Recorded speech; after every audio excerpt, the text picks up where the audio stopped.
Hi guys, welcome to my channel. Again, this is Daniel Demir from WoodI Woodworking. We are still in days in lockdown. It's a difficult days and times for the entire humanity, for the entire world. And I recommend everyone to stay home. And today I just decided to build a raised garden bed using a wood pallet that has been staying in my garage for a while.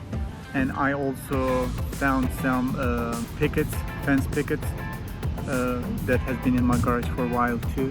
I will be using those free materials to build my raised garden bed. In my project I will be using a propane torch to burn the outside of the garden bed. Then it will give project an extra protection. So I'm ready. And I don't think that it's gonna take more than a couple hours to build. Let's get started.